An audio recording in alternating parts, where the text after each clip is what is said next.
90वां जन्मदिवस समारोह हम लोग मना रहे हैं। मानवर कांसीराम साहब ने निःशब्द, शब्द विहीन और सत्ता विहीन लोगों को राजनीतिक भूख, सत्ता की भूख जगाने के लिए इन्होंने वामसेफ, DS4 और बहुजन समाज पार्टी का स्थापना की थी। हमारे बाबा साहब डॉक्टर B.R. अम्बेडकर ने देश आज़ाद के पहले यहाँ मनुस्मृति से देश चलता था। जब संविधान जब लिखा गया उसके बाद पहला इलेक्शन 1952 में हुआ, लेकिन इलेक्शन में बाबा साहब का एक पार्टी का नाम था रिपब्लिकन पार्टी ऑफ इंडिया, उनको मात्र एक सीट मिला था। इस सीट का बदला लेने के लिए 22 वर्षों का गैपिंग मानवर कांसीराम साहब ने तोड़ा, क्योंकि कांसीराम साहब ये जानते थे कि इस देश की सबसे बड़ी आबादी SC, ST, OBC और माइनॉरिटी की है और जो सत्ता से कोसों दूर है। और सत्ता का ललक को जगाने के लिए मानवर कांसीराम साहब ने 3000 किलोमीटर साइकिल की लंबी यात्रा करके बहुजन समाज पार्टी को सशक्त रूप में भारत को एक परिचय दिया। साथियों, मैं आपको बता देना चाहता हूं कि मानवर कांसीराम साहब ने अपने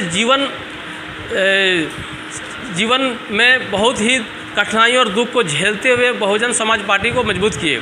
उन्होंने फंगस, जिसको फुफंद का रोटी कहते हैं, वो भी खाए, फटा हुआ चड्डी को पहने, टूटा हुआ चप्पल को पहने, और इतना कुछ जलालत की ज़िंदगी को, इतना मजबूरी की ज़िंदगी को झेलते हुए आज हम लोग को जो सशक्त बहुजन समाज पार्टी जो बना के दिए हैं, आज हम लोग किसी न किसी रूप से सामाजिक परिवर्तन और आर्थिक आज़ादी मिली है। और सामाजिक परिवर्तन और आर्थिक आज़ादी ये कोई पार्टी नहीं, ये मिशन है। और जब तक इस मिशन को चलाने के लिए बहन जी का इनका पूरा समर्थन मिला है। बहन जी बहुजन समाज पार्टी का जब से कांसीराम साहब परिनिर्वाण होने के बाद उत्तराधिकारी के रूप में प्रस्तुत हुई है, और तब से बहन जी अनवरत प्रयास से आज बहुजन समाज पार्टी पूरे देश में छाई हुई है। मैं आपको बता देना चाहता हूं कि साथियों, Bahujan Samaj party SC, ST, OBC के लिए ही पहचान है। SC, ST, OBC के लिए कोई पार्टी नहीं, अगर कोई पार्टी है तो बहुजन समाज पार्टी है। मैं खास करके महिलाओं से कहना चाहता हूं कि हमारे महिला लोग जो है घर गांव जब जाती है तो व्यवहारिक जीवन में पार्टी के बारे में जानना बहुत ज़रूरी है।